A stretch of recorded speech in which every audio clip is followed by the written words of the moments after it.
Hello, welcome to the Ghost of Harrenhal. My name's Simon. And I'm McKelly. Thank you for joining us for episode 76 of our chapter-by-chapter book review of A Song of Ice and Fire by George Martin. Today we'll be discussing chapter 2 of The Clash of Kings, that's Sansa 1. That trip you up at all, having to say Clash of Kings instead of a Game of Thrones? It's getting used to. I called it The Clash of Kings, which I'm having to confirm is not what it's called. It's A Clash of Kings. I actually got it wrong, yeah. Well, as always, we're going to chat about the chapter and try not to spoil any future plot points for you. And hopefully, we'll provide you with some entertainment along the way. We'll summarise what's happened, discuss our thoughts, provide some useful background, compare it to the television show, indulge in a little pedantry, and cover some reader mail. Be sure to check out the show notes, they'll help you with background material, particularly if you're not reading along. How are you, McKelly? Got any funny stories? I believe you've already had a preview of what happened to me this week. I have had a little preview of it, and it made me chuckle. I was in a meeting with all these managers, and I got the message, and on camera I burst out laughing when I saw it. I'm just that dedicated, man. Yes. So Monday morning, I was working away like I would every Monday morning, and I sent an email, and I sent several emails. In fact, one of them happened to have my manager copied on it. And then a few hours later, still working away, I get an instant message from my manager that says, "Hey, you know we have today off, right?" And I said, "Are you serious?" And his response was, "Are you serious about asking me if I'm serious?" I can't believe you missed it. I had no idea. And the ironic thing is Sunday night, Stacy said, "Are you off tomorrow?" And I was like, "No, we never get Martin Luther King Day off. It's you could take it as a floating holiday if you want, but it's not a set holiday." Apparently, all of a sudden it is, and I didn't know. So this story was bandied at my meeting today, and everyone was laughing at you, although your name was not mentioned. It was just a random person this had happened to. But my manager said at that meeting, he said that he happened to be in the meetings with the same person 3 times last week, and in each meeting that person said, "Hey, in case anyone doesn't know, we've got Monday off." And apparently in every meeting, like 3 people went, "Really? I didn't know that." So apparently, if you just had a meeting with her, you would have been saved. She was the one sort of going round. She was like the Pied Piper of Martin Luther King Day being off. Thank you for your dedication. Yes, that's right. And the thing is Molly had a swim meet this weekend. It was Saturday morning, Sunday morning, Monday morning. And she had to be there like before the sun was up, like 6:15 in the morning. Oh. So, I was already up. So I went down, started working. I've been working for hours before my manager finally caught me. But man, did we laugh hard about that. Oh, well, hey, I'm just that dedicated, man. That's all I got to say about that. There's something else I wanted to tell you. I've been wanting to tell you this for like a month. So I know you like games. I do like games. I know you like games. Mm-hmm. Stacy got for us to entertain ourselves with over Thanksgiving, because it was a rather unusually small affair. She got this cold case game where you get this code file and you have to try and solve the murder in this code file. It's fictional.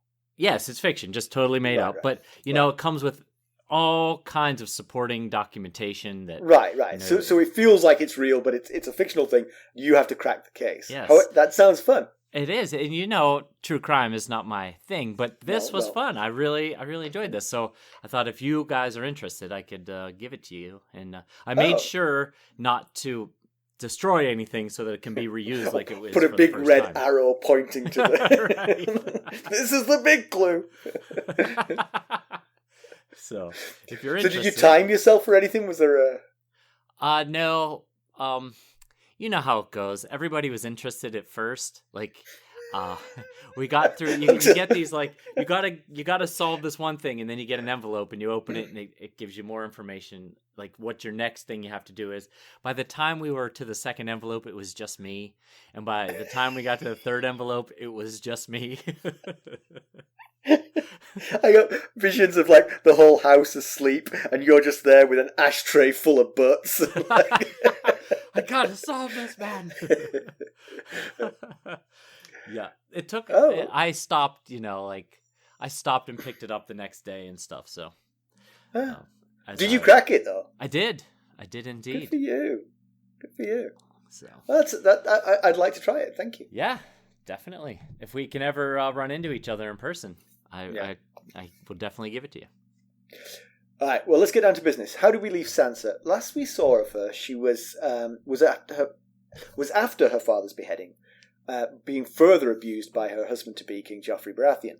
He forced her to witness both her father's and Septon Mordane's heads on spikes, and only the intervention of the Hound stopped her from hurling Joffrey to his death from the walls of the Red Keep.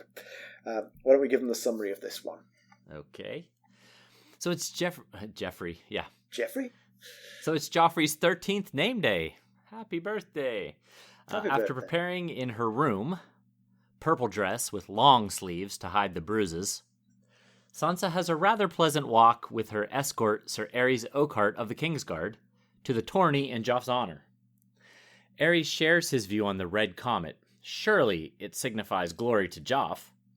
He also shares some gossip that Queen Cersei is furious that her father Tywin has holed up in Harrenhal instead of coming to King's Landing as she commanded. When they arrive at the tourney, Sansa notices how different it is from the last one she attended in her father's honour. It's a makeshift setup in the outer bailey of the Red Keep. The hastily erected gallery is sparsely filled with only a few local houses represented. The rest are gold cloaks and Lannister guardsmen. Sansa finds Joffrey and his younger siblings Myrcella and Tommen in the seats of honour, guarded by the Hound. Sansa is happy to learn that Joff appears to be playing the gallant role today. He compliments her on her appearance. Little Tommen excitedly announces that he's going to ride in the tourney, against a straw dummy, of course. The actual jousting is not much more exciting. The Redwyne twins participate, as do several members of the Kingsguard. The matches are uninspiring at best. Sansa notices Joff growing bored and begins to get uneasy. Things get interesting fairly quickly when a drunken and pantsless Ser Dontos Hollard tries unsuccessfully to chase down his horse for his joust in front of all in attendance, eventually giving up and asking for more wine. Sansa sees a familiar look on Joff's face, similar to the one he had when sentencing her father to death. Joffrey wants Ser Dontos drowned in a cask of wine for his transgressions. Sansa surprises herself by refuting Joff's command. A similarly surprised King Joffrey questions if she had just done what he thinks she had just done, and threatens a similar fate as Ser Dontos. Sansa, fearing for her life, pulls an excuse out of thin air. She tells the king that he must kill the drunken knight tomorrow, as it's bad luck to kill a man on your name day. She knows that he knows that she's lying, but the Hound's voice speaks up from behind them, confirming what Sansa has said. Instead of killing him, Sansa suggests it's much more cruel and fitting to make the knight Joffrey's new fool. The king, always one for degradation and humiliation, bites on the idea, much to the relief of both Sansa and a quickly sobering Ser Dontos. By now Joffrey's had enough and cancels the remainder of the tourney. He makes one final concession, allowing Tommen to go face his straw opponent. After being unhorsed by the straw man, Tommen gets back on his pony and rides all out for a group of battered men who have just arrived in the Red Keep. Sansa notices that Tyrion rides among the group. After sweet greetings to Tommen and Myrcella, and a less sweet reunion with the king, Tyrion offers his condolences to Sansa for her losses, which confuses Sansa, as it was King Joffrey who ordered those losses. Tyrion and Sansa linger for a moment after Joffrey and the kids leave. He questions if her sadness stems from the loss of her father. She tells him that her father was a traitor, as are her brother and her mother. She is loyal to King Joffrey. Tyrion is again sympathetic to her plight. After he leaves, Sansa thinks he's more gentle than Joffrey, but that he's still a Lannister, and as such cannot be trusted. Probably smart. Yep. But perhaps a little bit unfair on Tyrion. Yeah, I guess once bitten, twice shy when it comes to the Lannisters here. We'll be right back. Hello, friends. Are you ready to make some unforgettable memories? Well, if so, consider the Marriott Bonvoy program. Discover the perfect destination for your summer getaway and unlock exclusive deals on luxurious accommodations. With our affiliate partnership, you'll enjoy unbeatable savings and a seamless booking experience. Don't let summer slip away. Visit Marriott Bonvoy today and make this vacation season one for the books. Use our Ghosts of Harrenhal affiliate page to check it all out and buy Bonvoy points or give some as a gift. The link to our page is in the show notes. Yeah. So tracking back, so there was a discussion about the comet between Ser Arys Oakheart, who reckons that the common people are calling it King Joffrey's comet.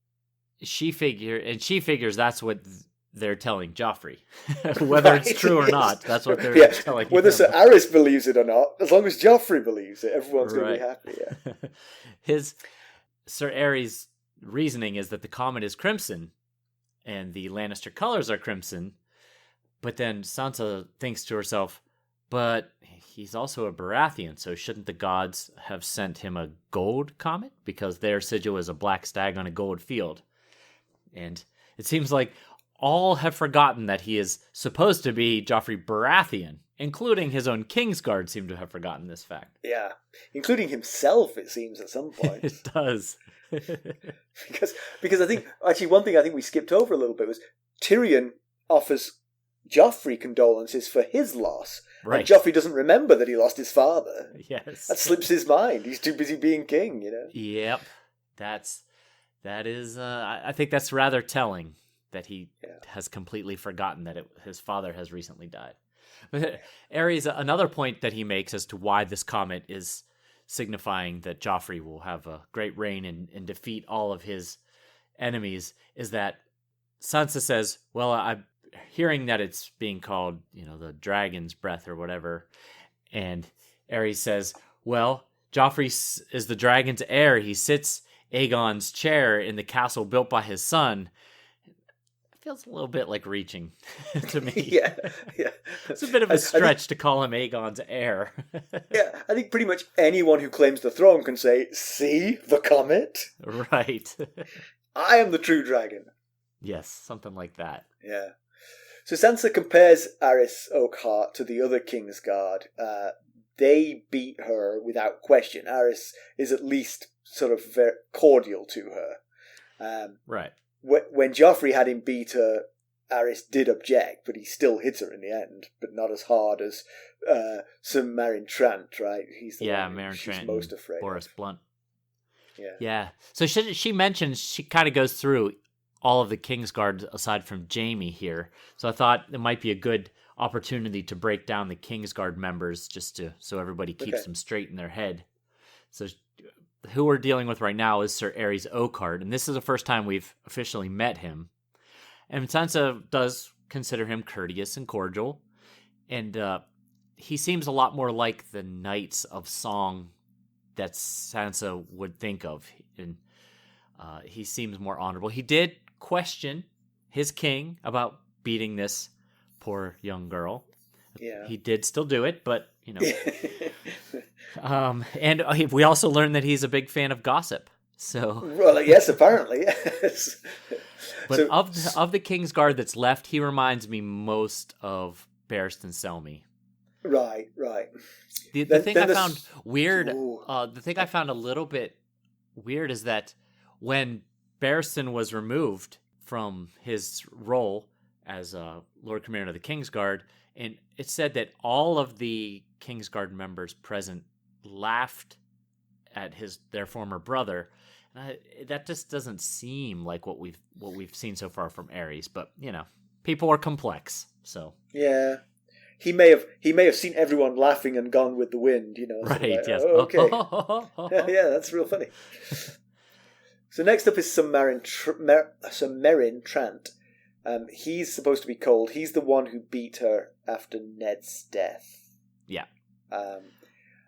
And later on, if you remember, he interacted with her and acted as if nothing had happened, as if they'd barely met before, when his knuckles were still bruised from hitting her. Yes. As was her face. So, yes. So he's the one who presumably killed Syrio Forel when he was sent to capture Arya. Yeah. So then we've got Boris Blunt, and Sansa thinks that he is short-tempered. And we didn't see this, but she mentions it in this chapter, that after Joffrey found out the news about Robb calling himself the king in the north, he flew into a fury and sent Ser Boris to beat Sansa.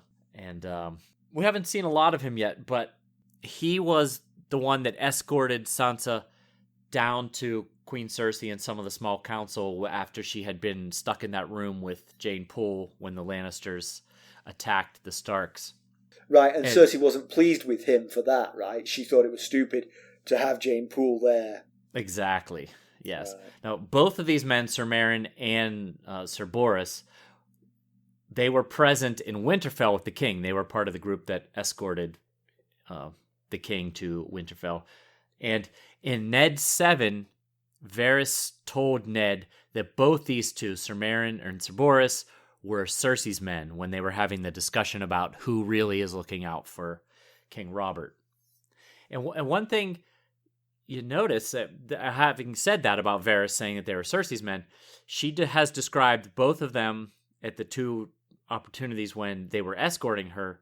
Both were wearing the golden lion clasp around their white cloak. Whereas Ser Arys is wearing a golden leaf. He's Ser Arys Oakheart, so the oak tree. Yep. Next up is Mandon Moore. It's said that he has strange dead eyes. We've only seen him when he was involved in coercing Sansa into writing letters to her family, telling them to lay down their arms and everything would be fine. Yeah. He was kind of standing guard while that was happening. And then finally we get Preston Greenfield, Sir Preston Greenfield, I guess. We don't really know much about him at all, but he accompanied Robert on the hunt where Robert was killed. Now, of course, Barristan Selmy was also there, but we don't really know a lot about Preston Greenfield yet. Okay, so that's 5, and they're rounded out by Jaime Lannister and the Hound, right? They make up the 7, right? Yeah. And speaking of the Hound, we get more puzzling info here that Sansa says, well, she doesn't say it, but she thinks that Joffrey has never asked the Hound to hit her. But it appears he's asked just about every other member of the Kingsguard except for the Hound. Yeah. Which is curious. Yeah, we talked about it a little bit before. We talked about it last time, and I the more I think about it, the more I think Joffrey fears the Hound. Who wouldn't? Right. But he particularly fears giving the Hound an order that the Hound wouldn't obey. I completely agree.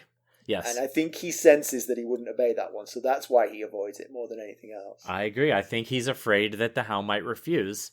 And I think even Joffrey, as deluded as he is, at some level knows that his power is only as strong as his men are loyal.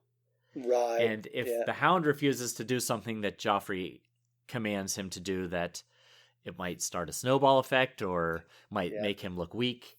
And I think he would rather just trust in the guys he knows are just going to do what he says. Yeah.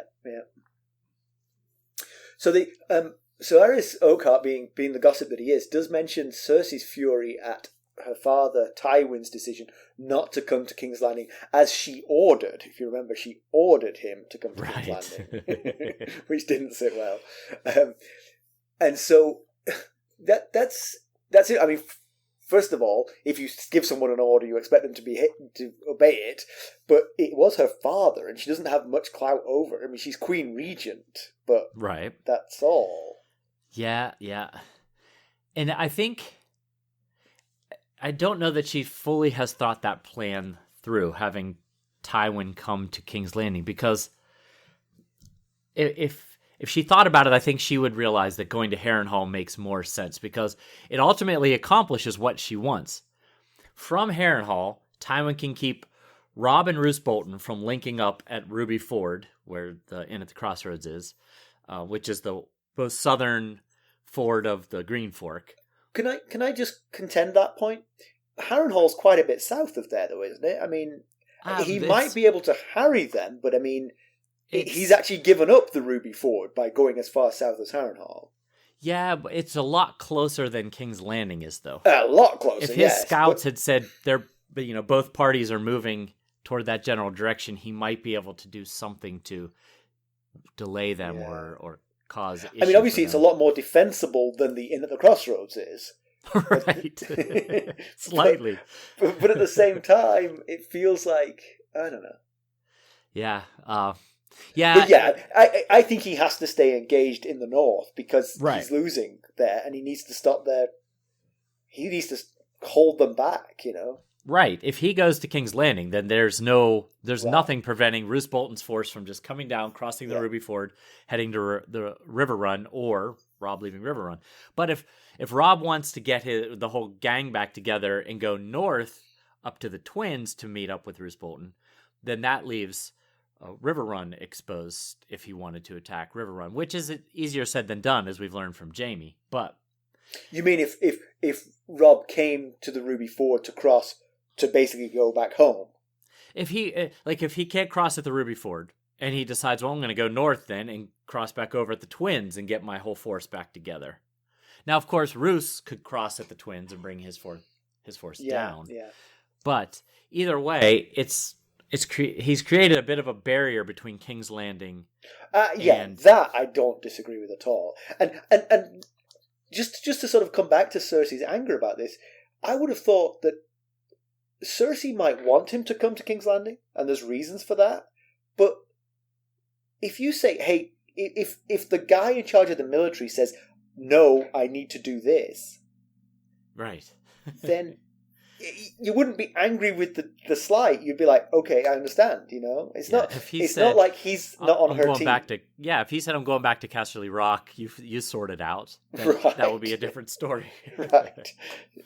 But I also don't know that the size of his army could fit at the Red Keep or anywhere in King's Landing. So Harrenhal is big enough to hold this army. Well, that's a good point. Yeah. So if he brought his army down with him, he'd have them camped out on the outside of the walls. That might leave them exposed to some sort of attack, possibly. It's true. And he's still I feel like he's still close enough from Harrenhal to get to King's Landing if there's word that Renly is marching north. You know, they might get there about the same time. Yeah. Yeah, and I mean, it's not like King's Landing is undefended. They could, even if he gets there second, he could cause problems for Renly. It's not like Renly's going to march in and take it. Exactly. At the moment, I think they could still do everything they want to do with their army at Harrenhal versus the Red Keep. Yeah. And I think sending Tyrion, okay, he brought some troops with him. Certainly he's bolstered the troop, you know, the military force of King's Landing by sending Tyrion and his men.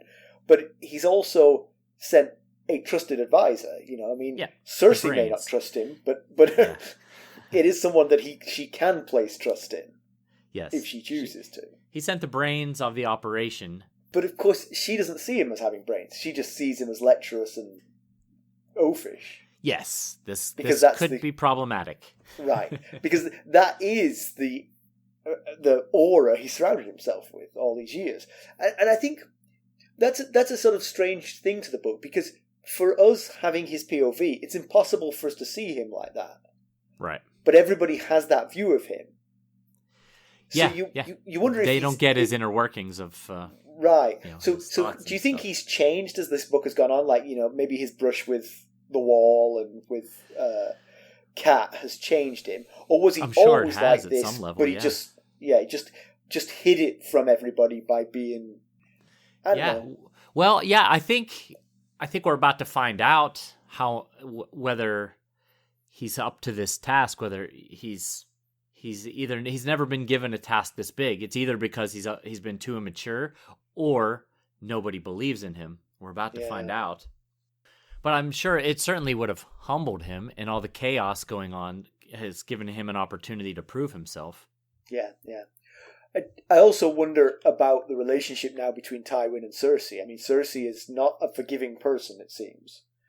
Right. And so, having sent Tyrion that, she might see that as an additional insult on top of, not only did you not do what I said, but you also usurped my authority by sending this idiot.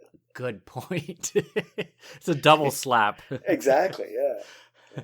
So back to this chapter. So the tournament is within the keep. It's in the outer bailey, which is different from the Hounds tournament. The Hounds tournament was outside King's Landing, where there was plenty of room, right? Right, yeah. When there was no war raging in the realm, the Hounds tourney was out on the tourney grounds, which is outside the King's Gate, right, which is in the south corner of King's Landing, which during this whole situation is now open only to leaving. Remember, there was some that were open to leaving, some that were open to entering, and the tourney grounds are kind of on the bank of the Blackwater Rush, but not right now. Now it's being held inside the castle. Something interesting that was said is that when Tyrion came through, Sansa thought that there's been troubles in the city, and the gates of the Red Keep have been locked for days. And so she's surprised to see all these men coming through, because obviously the gates must have been opened. But that sentence about there's the troubles in the city have had the Red Keep's gates locked for days makes me wonder what's going on out there. Is there some new development causing trouble in the city? Maybe refugees flooding the city from the Riverlands? Yeah, that makes a certain amount of sense. Could it be sort of insurrection caused by the beheading of Ned Stark? Yeah, the crowd witnessed possibly. That. Yeah. Now, when they beheaded him, the crowd went crazy, but maybe that was, just the bloodlust of the crowd. Maybe. Right. Since then, it's caused a stir and a little bit of an uprising. That seems like a stretch. I can't imagine the small folk caring that much. Yeah. But as Joffrey's reign continues, his personality is going to become more widely known. Uh-huh. And his popularity will decrease. The more people know him, the less they will like him. It's definitely the case. And so you can imagine the common folk beginning to remember, that Ned Stark was a straight shooter. Yeah, right. It seems, just a lot. We've only seen a few of his court sessions, but in the few we've seen, he's totally unfairly thrown people in the dungeons and had people fight to the death. Maybe his reputation is escaping, and people are becoming unrestful out there. Yeah. And I also wondered if they're still clamping down on the gates looking for Arya, because they don't know that she's left. As far as they know, she's still in King's Landing somewhere. And of course, that would discombobulate the people. They would be like, "This is not fair. We need to be able to come and go." So yes, that would definitely contribute to it. Yeah. So I think it's probably a combination of these things. Maybe without the unrest because of Ned's execution. I think that's probably still a stretch, but it may happen. It may be a slow burn. But the good news is they don't have much room for this tournament, but they don't have much of a crowd anyway, so they don't. That's not a problem. Yeah. It's pretty much the same crew from the Sansa 5 chapter in A Game of Thrones, which was the one I just mentioned, Joffrey's first court session. All the folks that were looking at their fingernails and staring at the floor instead of making eye contact with Sansa. Pretty much all the same folks. There's a very small handful of lords here. We've got Giles Rosby, who was mentioned in that Sansa 5 chapter. He was sickly Giles Rosby, and even in this chapter she mentions him coughing into a pink handkerchief or whatever she calls it. And then we've got Lady Tanda Stokeworth and her 2 daughters. Can I interject? Is that Peter Baelish was interested in one of those? Well, other way around. Lady Tanda was interested in Peter Baelish. I believe for his youngest daughter, Lully's, is who she had pegged for Littlefinger. Right. And then we've got little Lady Ermesond, and she is a absolute baby. She's less than a year old, and she's there with her wet nurse. And rumor is, Sansa says there's talk that little baby Ermesond is soon to wed a cousin of Cersei's.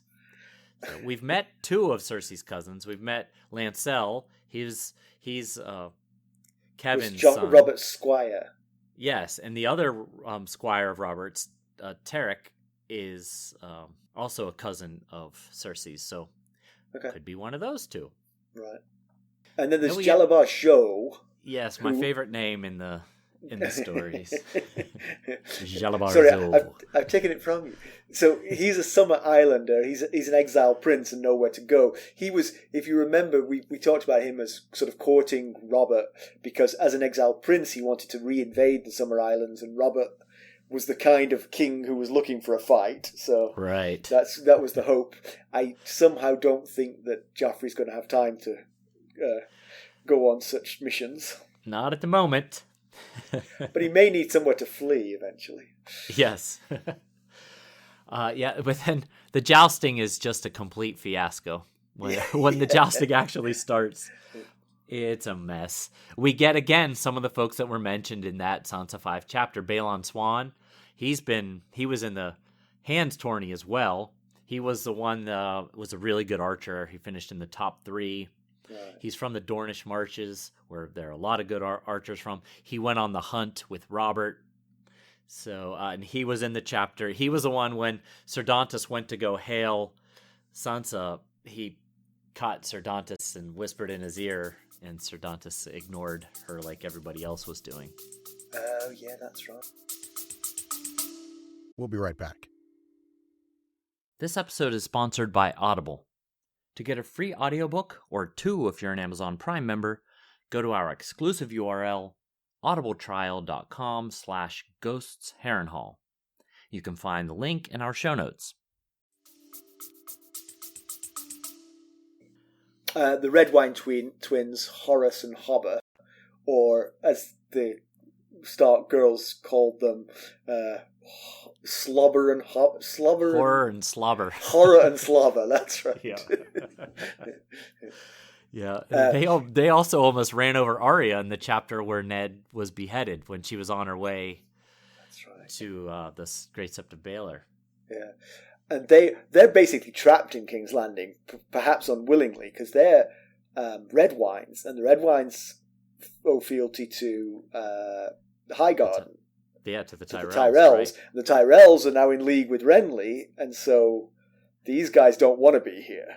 Right, and they're actually, I mean, it's the Tyrells in control, not the Red Wines, but they work pretty close, those two. So these two twins are actually kind of valuable hostages in a way. I mean, the Red Wines have a huge fleet, and they're not going to attack the city, which happens to sit on a bay. If they're, the sons of the Lord are in there. Yeah, but I mean, they might attack it. It's not like they're going to be firing artillery in there. I mean, that they're not in danger from a siege per se. Right. It's more they're in but danger you're absolutely from right. From reprisal. Yeah, you're absolutely right. Then there's a few. They mentioned that Ser Meryn and Ser Boris actually get to joust. Ser Arys mentions that he is jousting, but he never actually gets to go joust. Yeah. So those 3 are in there. Janos Slint's son, Morris, jousts, which sounds crazy to me. I mean, so he's the son of a butcher. Right. His father was chief of the Gold Cloaks, which I can't imagine there's much jousting in the Gold Cloaks. He was just the son of him. And now he's jousting in a tournament? I mean, it sounds like putting me in armor and sticking me on a horse. It's crazy. The description certainly sounded like he had no idea what he was doing.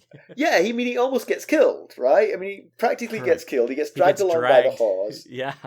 And I mean, it's like, this was foreseeable. Don't send the poor child out there to do that.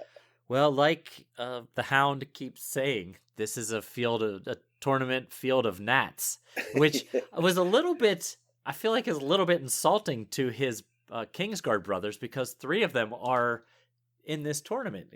Sansa asks him, are you planning on participating? And he's like, in this lot? No, this is a tournament of gnats. But, there's 3 Kingsguards in it, so. So Horace Redwine, Hobber Redwine has not a very good show. I believe he faces off against Meryn Trant, and it doesn't go very well for Hobber. But Horace Redwine, he wins his match. He beats what's referred to as an elderly knight with silver griffins and on a striped blue and white field. And I spent too much time trying to figure out who this knight is, and I could find no information. Even a wiki of Ice and Fire just has a question mark next to him in their description of who participates in this tourney.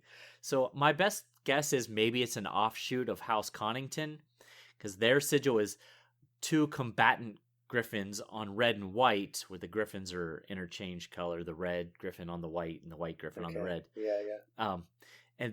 But the Conningtons are from the Stormlands, and they're located southwest of Storm's End, and they got absolutely raked over the coals for supporting the Targaryens in Robert's Rebellion.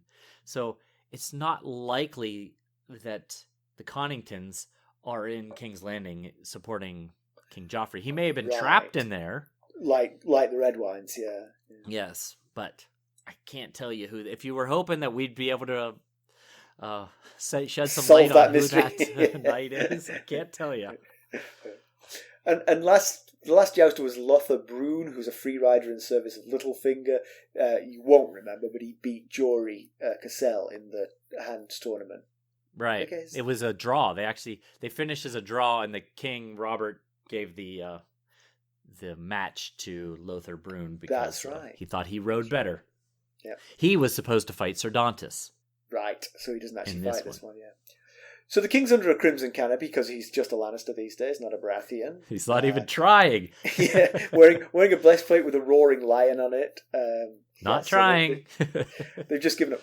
One thing I think is nice, when Sansa arrives, his 2 younger siblings, Myrcella and Tommen, who I have slightly mixed feelings about. They were kind of cruel to Arya, but they sometimes seem kind of nice kids. They are very excited to see her. She is sweet back to them. So it's kind of like that's a nice scene, you know? Yeah, yeah.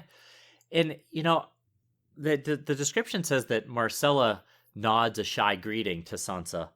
And I thought it might be in Cersei's best interest to try to create a bond, some sort of friendship between these 2 girls. Maybe keeping Sansa happier, maybe not as down in the dumps. I mean, that's a hard task for Myrcella to accomplish there, but at least give her someone to talk to, maybe some sort of friendship. But they don't seem to have any. Now, they're not... at this point, Sansa is now 12, and Myrcella is 8 or 9-ish, somewhere between 8 and 9. So, you know, they're not exactly of the same age, but, you know, might be worth... That's a really good idea. You should be the Queen Regent of the Seven Kingdoms, because that's absolutely right. I mean, that would make Sansa so much happier in her life to have someone who she both looks up to and looks down on at the same time to be a playmate, you know? Yeah. Because if you remember, she was always kind of like trying to show off whenever Myrcella was in the room, you know, because she was a princess of the realm, and so it was kind of right. But at the same time, she is younger, so she'll feel that. When you're an older kid playing with a younger kid, that younger kid just wants to please you, and she'll get that from her. So, for 2 reasons, and it will bind her to the Lannisters. Yes, she is not bonded to any Lannister here. Exactly. Yes, that was exactly what I was thinking. Yeah. Good thinking. So, but Joff, he's not quite so kind to. He is slightly kind to Sansa, but less so to his siblings. Yeah. And he mentions that maybe he'll make the Hound fight whoever the champion of the jousting is to the death, and Sansa thinks that Joff is fond of making men fight to the death. It seems almost guaranteed that a member of the Kingsguard is going to win this tournament. If this tournament ran to its end, a member of the Kingsguard would win it. If the Hound were then to kill that person, you'd be 1 member of the Kingsguard short. That's a good point. I had thought about that. Clearly, Joffrey hasn't either, or he doesn't care. One or the other. He doesn't care, yeah. So, Joff's touch now fills Sansa with revulsion, but she's doing a better job of hiding it from him. She sits very still. And you wanted to mention that this was a Sansa-Arya difference? It is. It's just, I feel like we could have a running tally of the ways that Arya would be killed in Sansa's world, and Sansa would have gotten killed in Arya's world. Because there's another instance where if Joffrey had touched Arya, she would have flown at him and managed to get herself killed. Yeah. So Joffrey mentions that he's heard of Viserys' death, which is interesting because that's come a long way, that news. And yeah, it has. He even has details of it. He knows that he was crowned with molten gold. So he's very happy about that because it sounds repulsive and violent. So he's thrilled. Right up his alley. But that's also kudos to Varys for having such good intel on what happened. Yeah. It made me wonder how they got that info. But the Western Market was in town. So maybe, some members from the Western Market went back to the Free Cities and that news spread, and his little birds got wind of it over there. I was thinking it might have to be Ser Jorah, but Ser Jorah had already had his contact with Varys' little birds before Viserys' death. But Viserys' death might have been news that spread quite widely within Vaes Dothrak and therefore been picked up by the same birds, without Jorah actually spying. Right. Yeah. Then everything goes a little bit crazy. Ser Dontos Hollard shows up, and like we said in the summary, he chases his horse half naked, and it's the wrong half that's naked. And I feel with Ser Dontos there isn't a good half to be naked. Yes. But yes, it's still the worst half. But... the worst of the two evils. That's why the horse is running. He's like, I don't want that on my back. And his drunken antics offend greatly King Joffrey, and Sansa notices that Joffrey has the same look in his eyes that he had when he pronounced death to her father at the Great Sept of Baelor. So that's worrisome to her. And by the way, if you're curious about the difference between Scarlet and Crimson, because the description says that Ser Dontos' horse is a swirl of scarlet and crimson, and I thought, is there a difference between scarlet and crimson? I had no idea. Scarlet is a bright red with a tinge of orange, whereas crimson is a strong red color inclining to purple. Now, I took that directly off of the description. So, well, that's impressive. So there you go. If you ever wanted to know the differences in those colors. Yeah. So at this point, Sansa, protects Ser Dontos by making up the story about not doing things on your name day. And again, we have this odd behavior of the Hound backing her up. And he specifically says, he actually sort of expands on her idea by saying, yes, what you sow on your name day, you reap through the rest of the year, which is right. Quite deft of him to come up with that. And Sansa, I think, at one point wonders if maybe she does remember this, if she hadn't just made it up. And maybe Yes. Because the Hound story was so plausible, she's like, oh, I was right. But clearly he's just protecting her. So Yep, once again, he's protecting her. And then Joffrey says, fine, I'll kill him on the morrow, you fool. And she's like, ding, light bulb goes off. And she's like, yes, that is exactly it. You're so smart. He is a better fool than he is a knight, and you should make him your fool. And Joffrey bites on that, and he's like, yes, from now on you'll be my fool. And Dontos profusely thanks Joffrey and Sansa, and I thought, he'd probably be better off pretending it was the worst thing ever, because if Joff gets the idea that Ser Dontos is happy about this, yes. he runs the risk of Joff reconsidering the whole plan in the first place. So then, after the patheticness of the jousting, the last joust that's allowed is Tommen's fight with the straw figure. Now, the straw figure is geared up with antlers on his helmet, a la Baratheon. Now, yeah. I do get that Renly Baratheon has become the public enemy number one for claiming the throne, but they are Baratheons. You're setting up an effigy of your own family to have your 8-year-old son fight. Yep, and Tommen shouts Casterly Rock before charging at the straw dummy that is made up to be a Baratheon, which is theoretically his last name. Yes, so not King's Landing or even Storm's End, but Casterly Rock. Right. Yeah. Now, at least Tommen's shield has the stag and the lion on it together, whereas Joffrey is just completely given up on this. Yeah. He's just wearing the lion attire these days. So the thing, the straw thing spins around, and so when Tommen hits it, it spins around and claps him on the back of the head and knocks him off his horse. And so he actually has to get up and get back on his horse. So Sansa thinks, that he is showing some courage by getting back on. But he's saved from a second run by the arrival of Tyrion, right? Yeah. And Sansa here wishes that it was Tommen that was the oldest and not Joffrey, because she thinks, I can marry Tommen. Yeah, then Tyrion arrives. Yeah, and Tyrion's super sweet with the younger children, as he was at breakfast in Winterfell, if you remember. Right, yeah. They seem to have a very loving relationship, those three. Yeah. Which, again, is another reason why I think Cersei should open her mind a crack to her brother, because... The two that aren't very troubled, we shall say, seem to have a very soft spot, very fondness for her brother Tyrion. Right, yeah.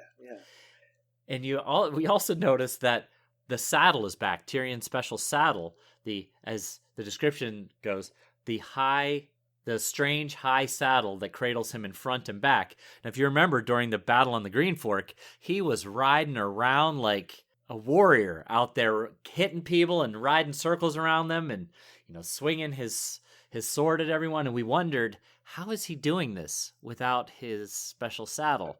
And when you get the description of it, that it cradles him front and back, you'd think it might be awfully hard for him to be wielding his sword as he was in this special saddle. So Tyrion is sweet with the two younger children, and then he gets to Joffrey and he takes a knee and he says, my king or whatever. And Joffrey's response is simply, you. And he's like, well, it is me. A better, maybe a more appropriate response is in order for an elder and an uncle, but okay. And then Joffrey says, what, did you bring me anything for my name day? And he says, I brought my wits. And Joffrey says, I would have preferred to have Robb Stark's head on a plate. And he says, he's calling himself a king. And Tyrion says, all sorts of people are calling themselves kings these days. It's the second time in this chapter when Joff is not sure if someone's mocking him or not. Earlier, he says, I plan on challenging your brother, Robb, to a duel. He says this to Sansa, and Sansa says, I'd like to see that. And he looks at her like, are you mocking me? I can't tell. So, yeah, it's twice. He's being mocked and isn't sure about it. Sansa apologizes for the behavior of her mother and her brother, but Tyrion's so sweet that she's lured by him, but she warns herself not to be befriended, that he's still a Lannister. Yeah, and after she apologizes for her mother taking him hostage, he says, a lot of people are sorry about that, and more may be a deal sorrier when he's done. And that's kind of ominous. And now that he's Hand of the King, you have to wonder if he might take further revenge on Lysa. Certainly sounds like he's got plans on making people even sorrier about the whole hostage situation. Yeah. Although he might have been extending who might be sorry. If you think about it, I mean, lots of people could live or not live to be sorry about the fact that he was taken captive, including... Because the whole war started. Right, including Joffrey himself, Yes, I see what you're saying. Yeah, his throne is vulnerable because of it. And again, we had another little friction between the Hound and Tyrion, which we had in Winterfell as well. At one point, Tyrion says, I was speaking to the king, not his cur, and the Hound says, guard your tongue, little man. But... talking about what we were talking about before, I wonder if Tyrion should actually sort of befriend the Hound a little bit more, because it does feel like the Hound is the one person in Joffrey's circle who has some control over him.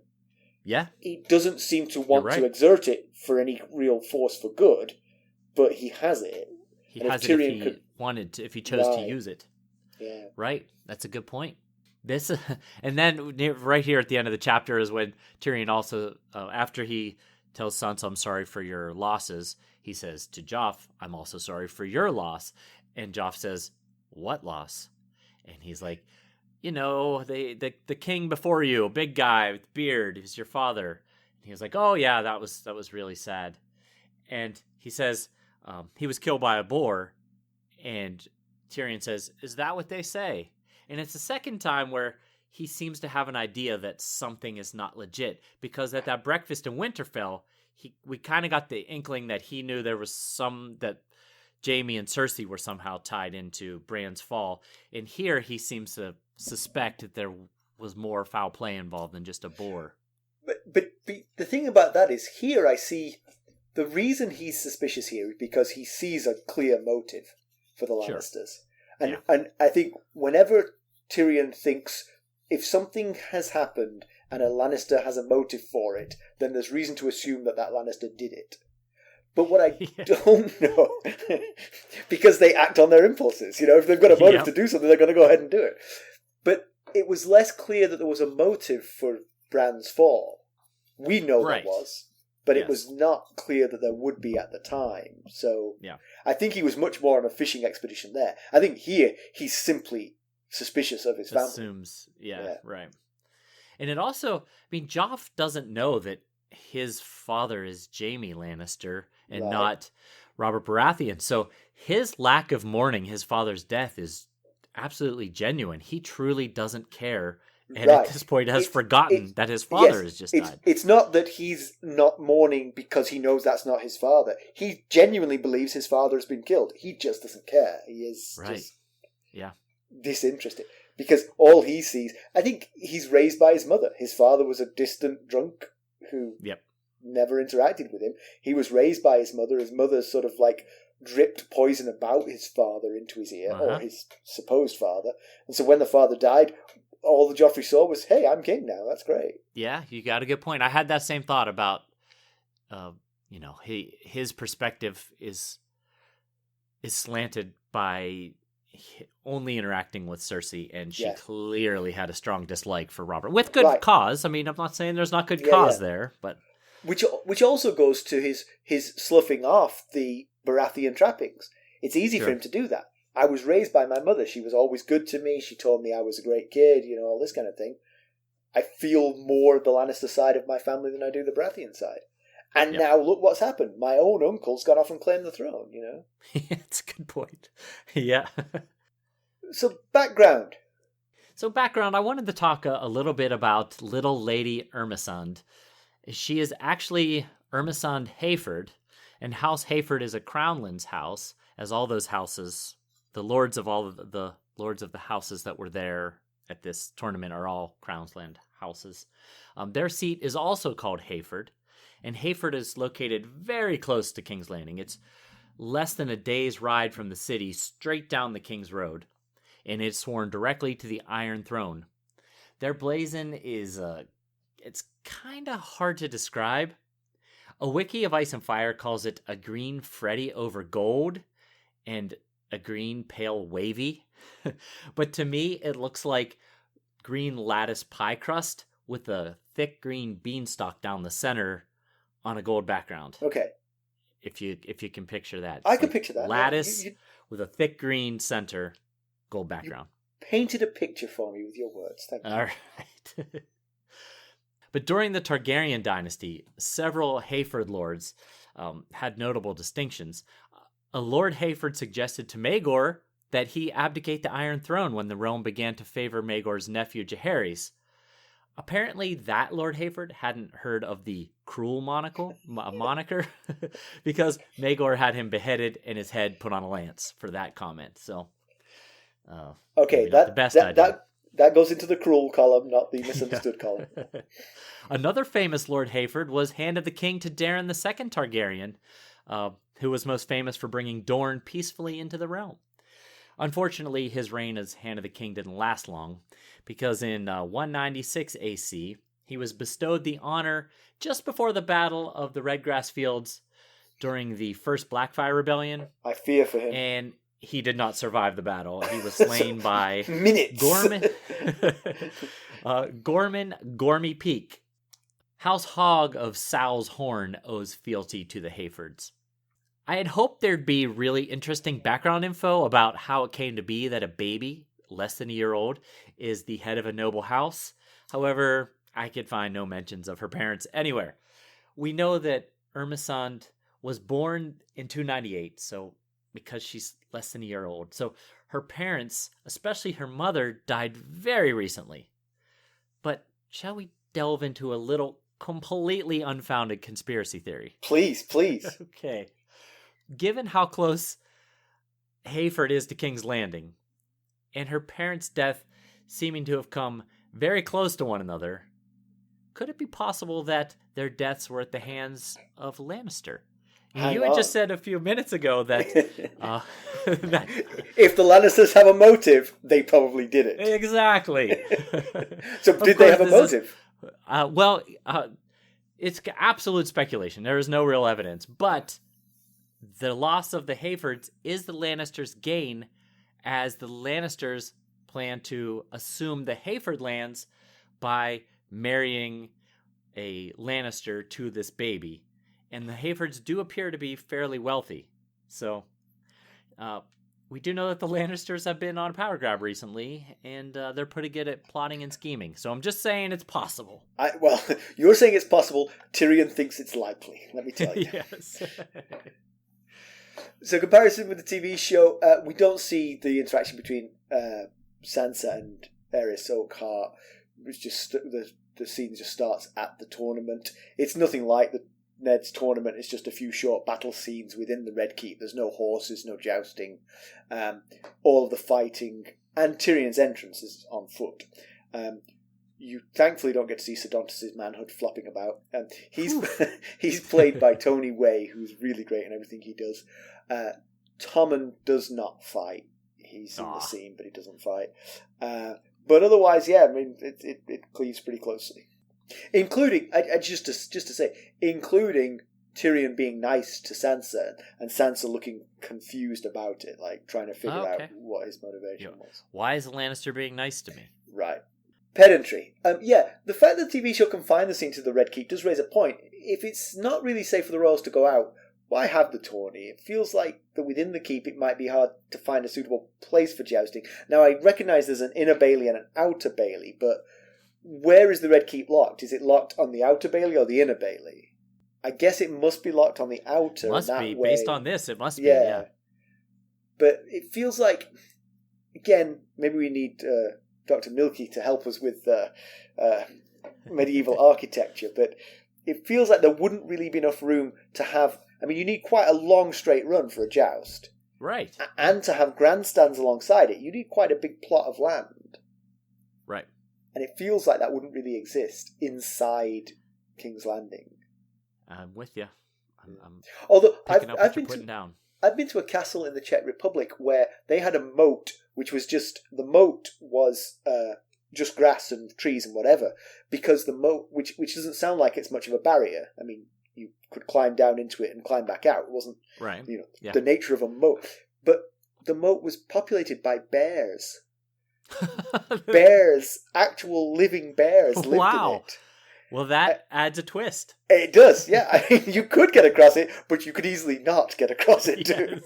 You better have a lot of stakes. Or picnic baskets, depending on if it's Yogi Bear that's in there. News and notes, what do you got for me? Well, I just wanted to give a quick hello to Silva Kaspars, who is a listener that we frequently interact with. He mentioned to me this week that his grandmother listens to us. Oh, hey. And so her name is Silva. And so I just wanted to say a quick hello to her and thank her for tuning in. I hope she enjoys our show. Yeah, that's exciting. I don't know. He told me, I know you're not supposed to reveal a lady's age, but he told me she happens to be the same age as George R.R. Martin. So, well, I don't know how old George Martin is off the top of my head, so I'm going to pretend that she's a 32-year-old. That's right. I think that's how old he is. Yep. Mm-hmm. Yep. So anyway, I just wanted to say hello to our listener Silva. Yeah. We had a special episode recently, which was our interview with Dr. Tammy Milky. just to let you know, it set a new record for our first week downloads. So it obviously Indeed. caught people's attention, and we really enjoyed doing it. So we'll definitely do more special episodes like that again. So yeah, and again, thanks to Dr. Milky. We had a great time doing that. Absolutely. All right, let's wrap this up. We've gone on too long. We have. So hooray for Tyrion, boo for Joffrey as usual, and hooray for Myrcella and Tommen, who were sweet to Sansa. And I hope Cersei listens to your plea for friendship. Right. I think that's a good idea. And kind of hooray for the Hound again. I do find myself forgetting that he murdered the butcher's boy. Right. Yes. He's a complex character. Yeah. That Hound. But Sansa's the savior, at least as far as Ser Dontos Hollard is concerned. And she has certainly made a friend in the Red Keep in Ser Dontos, whether he's a fool or not. Yes. She did save him from drowning in a cask of wine, so there's that. I mean, he's going to be around if he's going to be the fool of the king. But if he's always drunk, he might not be much of a useful friend. Really. Yes. Better than nothing, though. I mean, True. it works for Shireen in Patchface. You know, she's true. stuck with one friend on Dragonstone. So that poor child. Every time I think of her with Patchface, I'm like, oh, that poor child. Only friend. Only friend, Insane and all he does is fool. give creepy poetry about the others. But Tyrion's in town. Tyrion's come to rule. But the question is, will Joff and or Cersei allow him to do? You give him the free rein to do what he sees fit to do. Yeah, I think there'll be an interesting power struggle coming because Cersei won't be happy. She won't want to be bounced off the council, the small council. Yep. I don't think she's bounced off the small council. As Queen Regent, she's allowed to be on it, but she will have her authority. I don't know who has priority. Does a regent have priority over the Hand of the King? I would imagine the regent would, but I would imagine it would be a lot closer than Hand of the King versus the King. Right. Yes. I concur. And we just keep getting more evidence that Joff is just a dangerous loose cannon. He's heading toward Mad King 2.0 here. Yeah. At least the Mad King waited until he was older before. Yeah, I mean, he actually had a reign where he wasn't the Mad King for a while. Right. Yeah. If Joff starts growing his fingernails out, we're in trouble. That was one of the Mad King had really long fingernails. There's the first sign. All right, as ever, you can reach us at ghosts.harrenhall@gmail.com and follow us on Twitter at ghostsharrenhall. We're on Facebook, Instagram, and YouTube. And hey, if you wouldn't mind going out and leaving us a 5-star rate, you should see Simon's thumbs up he's doing here. I am very happy with this thought. A really nice review. We'd very much appreciate that. It would help us get the word out. We'd be forever in your debt. We would. All right, thanks for listening. Thanks. Bye. Bye.